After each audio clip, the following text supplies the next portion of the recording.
I'm Adrian, and I've realised that it's been absolutely ages since I've looked at anything acoustic, so I thought I'd rectify that situation today by looking at Freight Train. Now, for anyone who's interested in acoustic guitar or fingerstyle guitar, Freight Train is one of those must-know pieces, I think. It's an acoustic standard, really fun to play. It's been done by loads of different people over the years in loads of different ways. I'm just going to show you the way that I do it, which is fairly faithful to the original recording by Elizabeth Cotten. Now, at the start of this lesson, I played a couple of choruses of the song. In the first chorus, I tried to keep things fairly simple, just concentrated on playing the melody and keeping a steady bass line going.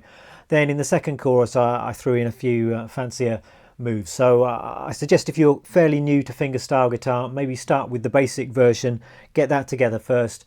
Then when you're feeling comfortable, you can move on to throwing in a few of those fancier bits as well. So let's get to it. So I'm just going to take you through my basic arrangement of this song in some detail, and then maybe I'll just quickly go through a few of those extra little flourishes that you can throw in should you so wish. When I say this is a basic arrangement, I don't think it's a song you can attempt if you're a complete beginner at fingerstyle guitar. I think you need to have had a little bit of experience in that area before attempting this song. But if you know your basic chords and know a few fingerstyle right hand patterns, then I think you should be able to attempt this one. In the key of C for this song, all of the chords are very simple kind of open position chords that I'm sure all of you know. So C, G, G7, a bit of F, bit of E, E7, and that's about it, I think. On the recording, Elizabeth Cotten is tuned down slightly. I think the whole guitar is tuned down about a tone, so that the whole thing sounds lower. I'm just playing this in standard tuning here today. Going to start with the opening phrase then, which sounds like this. And I think the best place to start here is with the bass line. With this entire piece, the thumb is playing 4 bass notes per bar.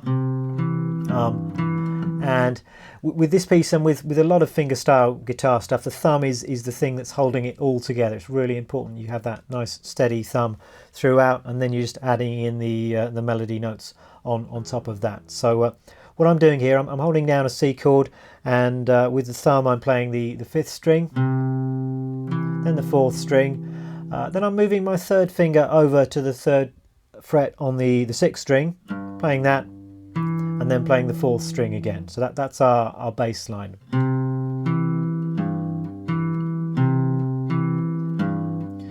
And I think to start with, that's the thing to work on. Just get that nice and smooth, nice and steady. Once you're comfortable with that, we can start adding in the melody notes. Incidentally, I'm using a thumb pick to play this piece today. Just something I've been experimenting with a little bit lately. I always used to find it quite awkward, but I am starting to get used to it now. And just like the fact that it gives you a bit of extra definition in the bass when you're playing fingerstyle. Don't have to play with a thumb pick. You can play just as well with just the flash of your thumb. That will just give you a slightly different sound. So we have our bass line. Now we're going to add in our melody notes. We're playing the 3rd fret on the top string, open top string, then 3rd fret on the B string, 1st fret on the B string. That's the freight train, freight train. With the bass part, it sounds like this. So those melody notes are being played on beats 1 and 3, I think. So it's kind of 1, 2, 3, 4, 1, 2, 3.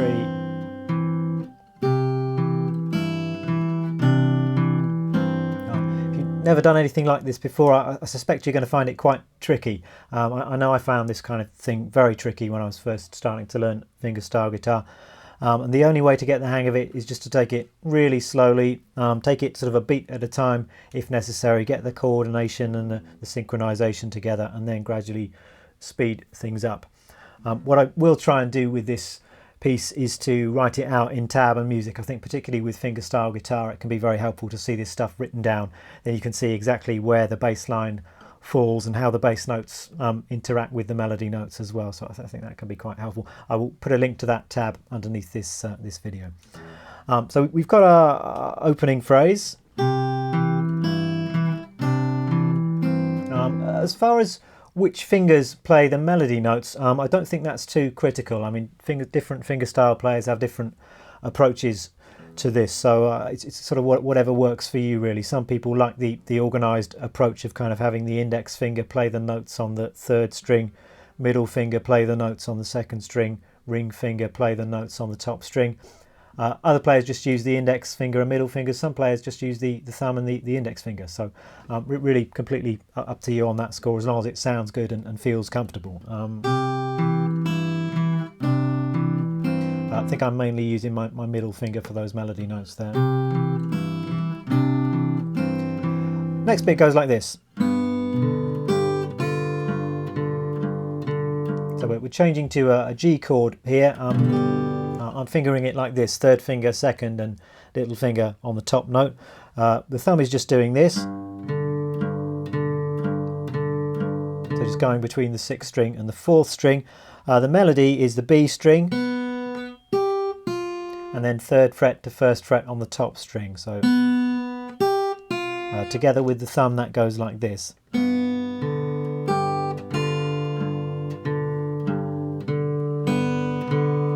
Sorry, get that right.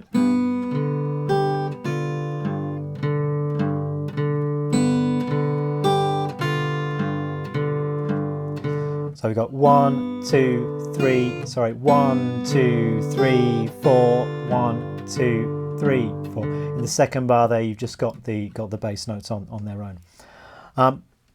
Now we have this.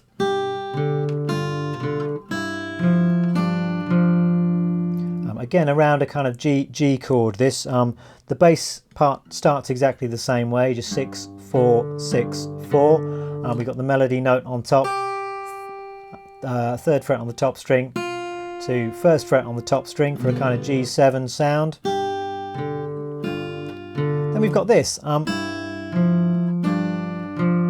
So we're actually changing fingering of the G7 here. I think this bit's really nice actually. So the bass line is now this. We've got third fret on the sixth string, third fret on the fourth string. So we've got that flat seventh there in the bass. And the bass, the melody part on top of that is just the open top string, and then the third fret on the second string. So this bit's slightly tricky, I think, because we're changing fingering on the G chord and the G7 chord. So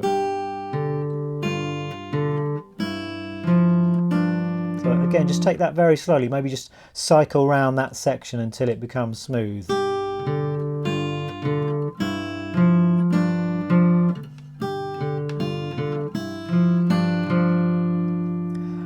Then next bit, we're on back to the C chord again.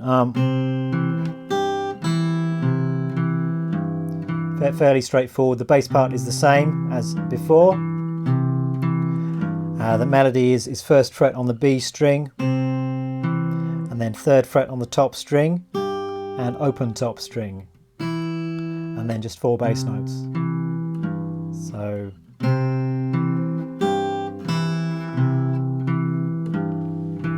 next we're on to an E chord, and we've got this.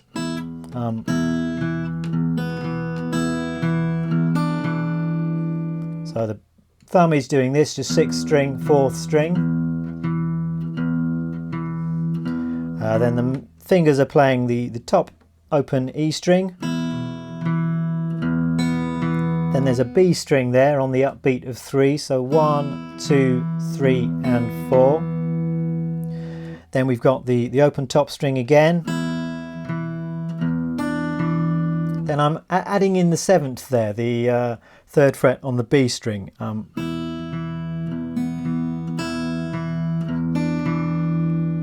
that's taking us to F. Now for this piece I'm playing my F with the thumb over the top. This is an approach that quite a lot of fingerstyle players use. I think mainly because it frees up the little finger to do melodic stuff. So that's how I'm playing my F chord. Thumb is playing the root note there, then I've got my third finger, 3rd fret on the D, second finger, 2nd fret on the G, first finger, 1st fret on the B. And the bass is doing this, just 6th string, 4th string.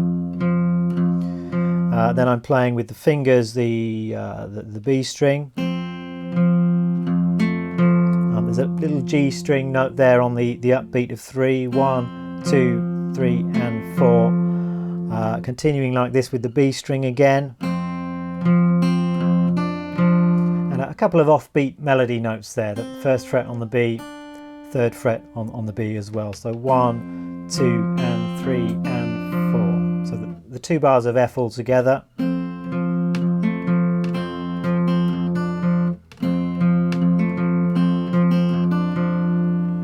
Then we're back to C. Pretty simple, that bass is the same. We just got the open high E and then the B string, first fret on the B string.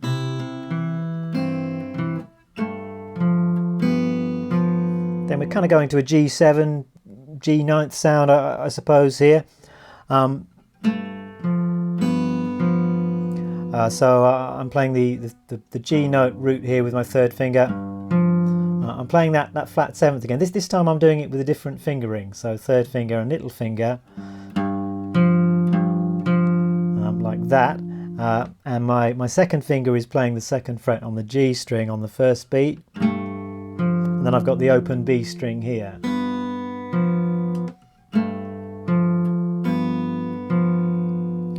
So just from the C going into that chord, we've got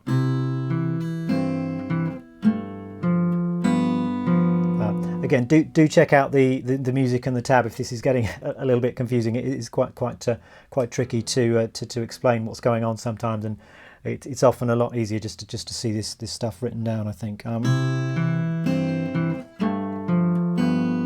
Then we're back to the C. Nice and simple, really. The thumb is the same, and we just got a little bit of an accompaniment there with the fingers. So that's the playing the thumb and the 2nd string together, open G string, 2nd string again, and then the G string again. So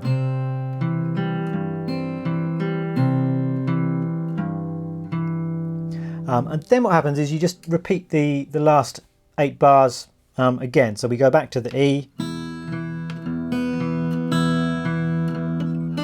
back to the F, and then C, G7, and that's the end of the verse, or the chorus, however you want to put it. So I think there's quite a lot going on there. I'm just going to play it through for you now, nice and slowly. So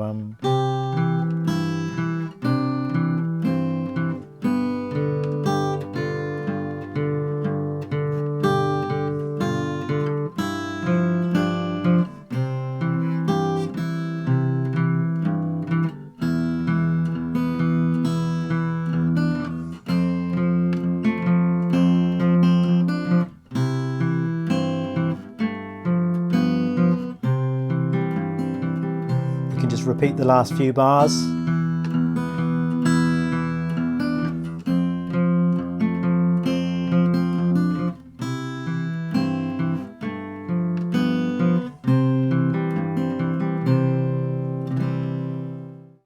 So that's how our basic arrangement sounds. I'm now just briefly going to take you through a few of those extra bits that you can add in there if you want to. These are the kind of things that Elizabeth Cotten plays on her original recording, particularly in the instrumental passages when she's not singing. So at the very start of that recording you can hear something like this.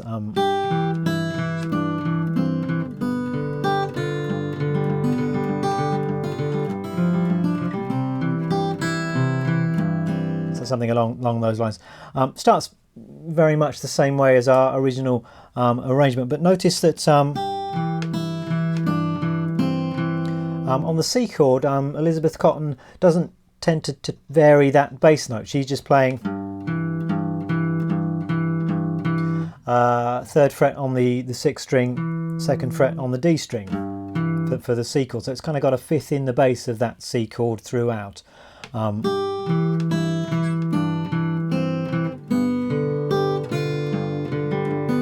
the rest of it's the same, the melody is the same. And then in the second phrase, you can sometimes hear her playing this.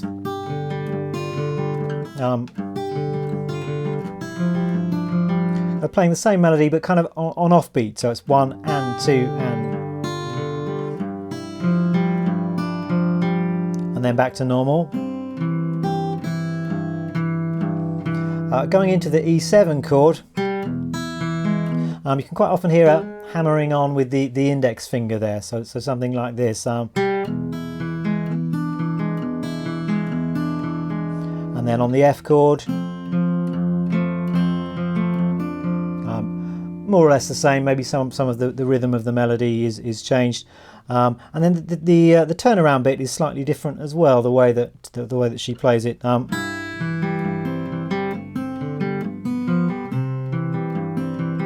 Something like that, which I think is really nice. Starting off with that C chord with the fifth in the bass,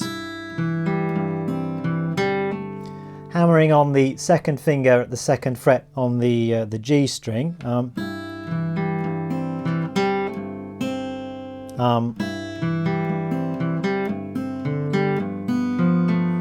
and then we're changing to this kind of G7 or G9 sound. So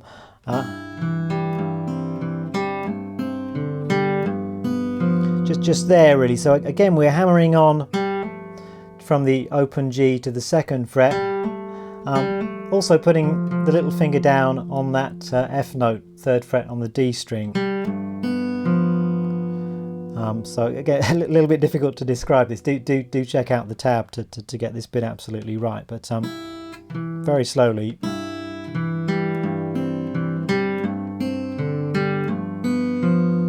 And then we're back to C. So just a few little variations that you can try there if you want to sort of get sort of closer to the Elizabeth Cotten recording.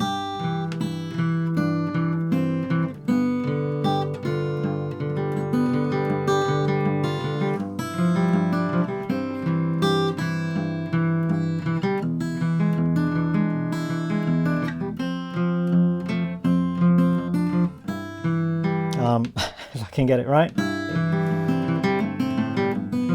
That's that turnaround there.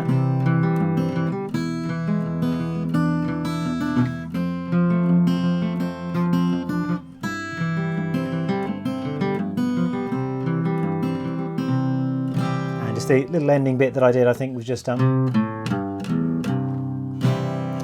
third fret on the A, open A, third fret on the E, open E, and ending with a nice C chord with the G in the bass. We'll have some fun learning this one. Be sure to check out a few recordings as well. Obviously you can check out the original Elizabeth Cotten recording, but there are many other great versions of this song, so maybe just do a YouTube search and see what comes up. I'm sure there'll be all kinds of interesting things there, and that might give you some ideas as to how you could vary this basic arrangement and personalise it and maybe make it your own a little bit as well. Take care, and I'll see you again soon. Bye bye.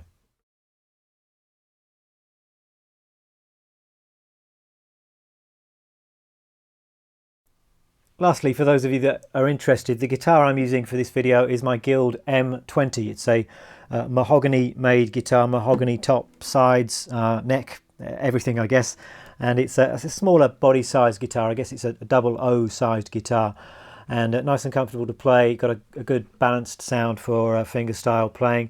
Not an expensive guitar either. This is the reissue made in Mexico. It's not a 60s or a 70s original. For the money, I think it's a really good sounding acoustic guitar. And of course I went for this particular guitar because it's the guitar that Nick Drake is holding on the cover of Brighter Later, which is one of my favourite records. Turns out that Nick Drake possibly didn't even use a Guild on any of his recordings. There's some debate over exactly what he used. I think Richard Thompson swears that it was all done on a small bodied Guild, whereas other people claim that the guitar that Nick Drake used on all his recordings was a Martin. So I don't think we'll ever get to the bottom of that, but irrespective of whether this is the Nick Drake guitar or not, I still think it's a cool, good sounding guitar, and I enjoy playing.